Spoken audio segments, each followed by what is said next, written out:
No vídeo anterior, o meu celular me cortou quando eu acabava de pedir para você o esforço de imaginação para imaginar, esforço de imaginação para imaginar a vida triste de Sofia Ivanovna, né?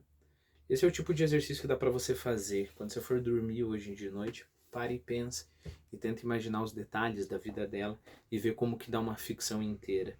Se você é escritor ou pretende ser escritor, tenta escrever um livro sobre a vida dela que deve dar certo. Quando ela morreu, o menino Alexei caminhava para os 4 anos. E embora isso se... E... Não, desculpe. Caminhava para os 4 anos. E, embora isso seja estranho, sei, entretanto, que ele guardou a lembrança da mãe pelo resto da vida, como se estivesse sonhando, é claro. Após a morte dela, aconteceu com os dois meninos quase exatamente o mesmo que aconteceu com Mitya, com Dmitri. O primeiro, com o Dmitri é o primeiro. Foram totalmente esquecidos e abandonados pelo pai e acabaram na companhia do mesmo Grigori em sua mesma isbá.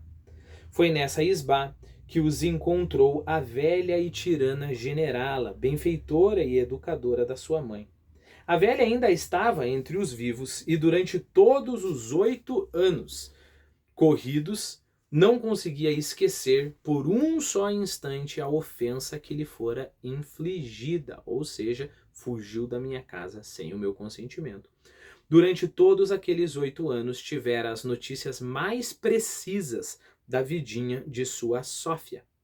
E, ao ouvir falar de como esta andava doente e das desordens que a rodeavam, umas 2 ou 3 vezes anunciou em voz alta para suas comensais. Bem feito para ela. Isso foi Deus que lhe mandou pela ingratidão. Depois de exatos 3 meses da morte de Sofia Ivanovna, a generala apareceu de súbito pessoalmente em nossa cidade e foi direto à casa de Fyodor Pavlovich. Passou ao todo coisa de meia hora na cidade, mas fez muito. Era noitinha. Fyodor Pavlovich, que ela não vira durante todos aqueles 8 anos, recebeu-a de porre. Conta-se que ela mal pôs a vista nele, sem quaisquer explicações, deu-lhe 3 grandes e sonoras bofetadas e 3 vezes o puxou pelo topete, de cima para baixo. Depois, sem acrescentar palavra, foi direto à isbá à procura dos meninos. Notando à primeira vista que eles não estavam limpos e tinham a roupa imunda, deu, incontinente, mais uma bofetada no próprio Grigori.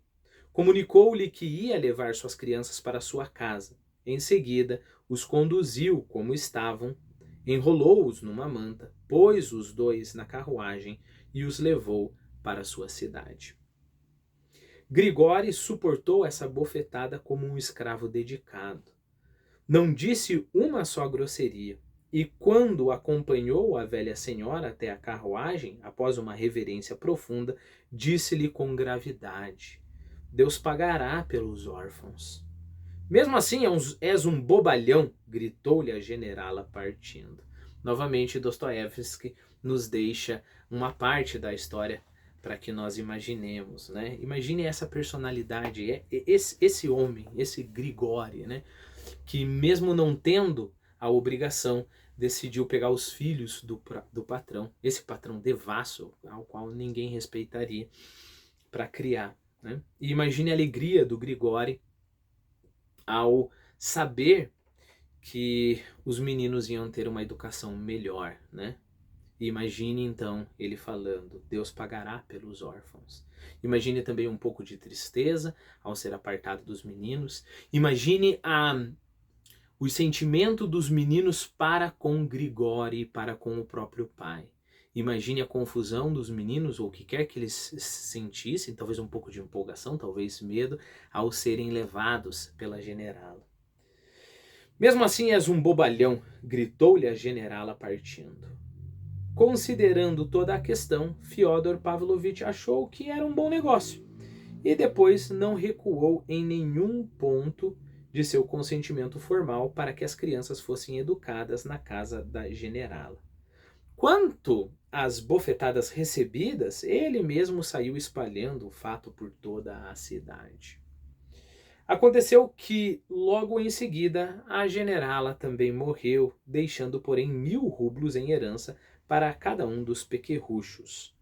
Para sua educação e para que todo esse dinheiro seja gasto necessariamente com eles, e que dure até a maioridade dos dois, porque mesmo esse auxílio é mais que o suficiente para crianças como estas. E se alguém quiser, que dê do próprio bolso, etc, etc. Foi o que ela deixou escrito, né? Olha, ela não está de toda errada, né? Ela está errada porque se você está falando de uma pessoa que tem posses, 1000 rublos é pouquíssimo, né? Lembre-se somente, por exemplo, que o dote da primeira mulher do Fyodor Pavlovich foi de 25.000 rublos, né? Mas se você está levando o parâmetro, se o parâmetro for sobrevivência, então 1000 rublos é muita coisa. Lembre-se, por exemplo, que uma vaca custa 20 rublos, não 20.000, 20 rublos, né? Então 1000 rublos, veja quantas vacas que você pode comprar. Lembre-se também que uma pensão, mas uma pensão miserável. Eu sempre levo em conta outros contos, né? Aqui, por exemplo, é um conto do próprio Dostoiévski. Uma pensão miserável, mas mesmo assim você ganhava do que comer, por exemplo, era 10 rublos mensais. 1000 rublos para cada um, né? Mas, uma vez que você está falando de educação, de roupas caras, de uniformes, etc, etc, etc, se entende que todos olhassem para a atitude da generala como algo mesquinho, né? Tanto é que ela já se sentiu acuada sem ninguém falar nada, né? E se alguém quiser, que dê do próprio bolso, etc, etc. Eu mesmo não li o testamento, o narrador voltando, mas ouvi dizer que houve mesmo esse tipo de coisa esquisita e lavrada de um jeito demasiado original. Contudo, o principal herdeiro da velha veio a ser um homem honesto, o decano da nobreza da província, Yefim Pietrovich Polionov. Bom, um decano é o presidente de... Ele presidia uma área de paróquias, né? Então o que você tem? Você tem lá o clérigo de uma zona rural, e aí em 10 zonas rurais, com os seus respectivos clérigos, você tinha alguém que era como se fosse um supervisor daquilo ali, um cargo acima na hierarquia da igreja. Este cargo acima é o decano, né?